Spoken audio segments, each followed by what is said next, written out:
Hi everybody, KC0 VII Tom. We've got a little project here we're going to do today. Most new vehicles come with the temperature pressure monitoring systems, TPMs for short. Little elements that detect the pressure and temperature inside the tire and then transmits up to a display on the dash. They are available now or third party for if your vehicle doesn't have it. This one we picked up off line. Originally when we got the camper I wasn't going to do it because I bought a real nice, expensive, accurate pressure gauge to go around and check the tires. I was going to do that before each time we ventured out.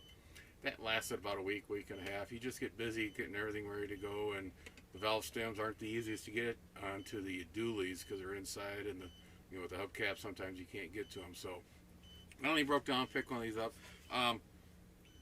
These are really come down in price. For 4 of them and a display unit was under $30. For 6 of them with a display unit was kind of odd. It was just around 80. A big change in price there, but I'm not quite sure why. I suppose they sell more of the four ones for cars. This one on the picture, you can see it shows it out on a tow trailer along with the car tires, so it's kind of interesting how much range it actually is. You might be hearing it beeping. It's real important to have the correct pressure in your tires. Yesterday, I went around and made sure all the tires were at the manufacturer's suggested pressure level. You want to make sure that pressure is right, so the tread on the tire is flat where it meets the road surfaces for less resistance, best traction. Also, if you run over pressure, now that tire is dome shaped where it's pushing out, and now you're running on the center of the tread, and when the tire heats up, the pressure will even go higher, possibly calling it a blowout.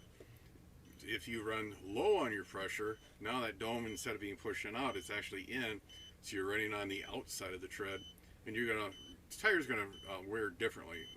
One way you can tell if you're over or under on an old set of tires is just by looking at the tread pattern on the wear.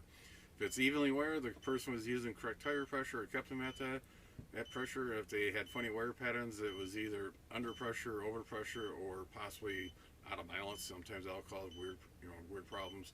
But we won't get too much in that. Thing to remember is the air in your tires and the air around us is like 79% nitrogen, 19% oxygen, and then the other 2.5%, 3%, depending on the time of day and the year, is made up of different gases. So, if you remember back to your chemistry classes in high school, we had Boyle's laws of perfect gases, that certain gases, elements will expand at a known rate for every degree of Fahrenheit or Celsius increase. That's the big reason why, like, race teams will run pure nitrogen in their tires. They know for every degree of temperature increase, the pressure will increase so much, and they want to make sure when the tires get warm, we're at the correct level for the best traction on those tires. Some car dealers and tire stores have got onto this a little bit, saying, well, nitrogen won't leak. Well, yeah, if the hole's big enough, it will leak out. The only company or the only industry I know that uses a different gas for checking leaks is like the refrigeration people. They'll use helium because helium element is extremely small, the molecules. So if you have a leak that you can find with a helium, it's you can patch it up and it's going to be a good sealed system. Think of it this way: this is a helium atom and this is a refrigeration atom. There's quite a difference in sizes. So that's why they use helium. That way they make sure it's good and sealed. So enough science for today. This is a neat little system. Like I said, I had it out yesterday playing with it. You might be able to hear it beeping in the background here or in the foreground. Comes with a little sticky so it doesn't slip. A nice little display. Get this out of here. And it shows the 6 tires. It starts up in the front here as 1, then 2, then 3, 4, 5, and 6, if you can count with my fingers. So the thing to remember, the driver's side is going to have the odd numbers, 1, 3, and 5, and the passenger side will have the even side. It has a little solar panel. I'm not sure how much charging we're going to get with the cab over the front end. Put that back there, kind of quiet it. You got your sensors. They are numbered, so you get them on. They come with a little wrench and a little locking device. Charging cable, so you can charge up the display unit, and a couple of tools to help remove the battery, because there is a small battery inside these, like a hearing aid battery, small watch battery. So on that, we'll quick run around and start working on these, and we'll see how we're doing. Okay, I'm not sure how much you can hear. We got a couple of fans running from the greenhouse. What they tell you to do is remove the cap, and you have a locking nut. We'll put that on there and Spin that all the way in. And this tire here is going to be number 3. So we find, actually number 5, 3's on the inside. Here's 5, and we spin this on.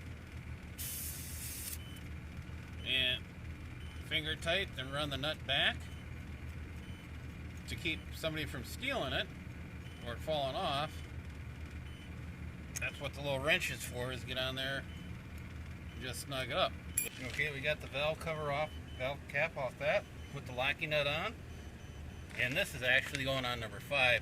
This guy here is actually number 3. It goes on the inside. This is the outside tire, which is number 5. We'll get that in there. A little bit of air comes out. Finger tight. Run the nut up all the way.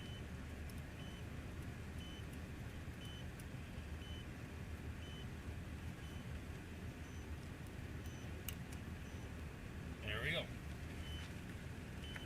Now, if you look on display, we are showing pressure. So, as you can see, try to get this turned so the glare isn't in there.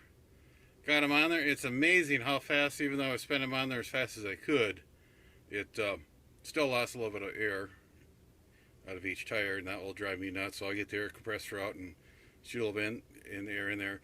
One thing they recommend in the instructions is to put a little soapy water on the devices. Make sure they're not got a slow leak. Make sure they got them on good and tight. We'll just monitor the pressure here, and if you click, there's the temperature.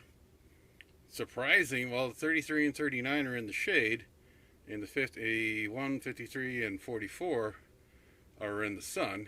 Now just switch back to pressure. Yeah, manufacturer's just 80 pounds on these tires, so. Okay, here we go. We got it. Air compressor is all back up. Air at the right pressure. There's our temperature. It all took, well, if it wasn't filming, it probably took 15 minutes at the most, even dragging out the air compressor and making sure they were topped off after, you know, you lose a little bit when you screw that in. Getting them on the inside of the dualies is probably the hardest part. So, big fingers, small openings. I should get some of those extension cables and some clips, make it, you know, like the inside tire is. It's kind of strange where they put the valve stem on the outside tire. It's actually pointing in. I'm sure there's a good reason, but I don't know. Nice little project. Get a little peace of mind, go down the road. So, for, like I said, under $100, it's one of those little deals you can add on.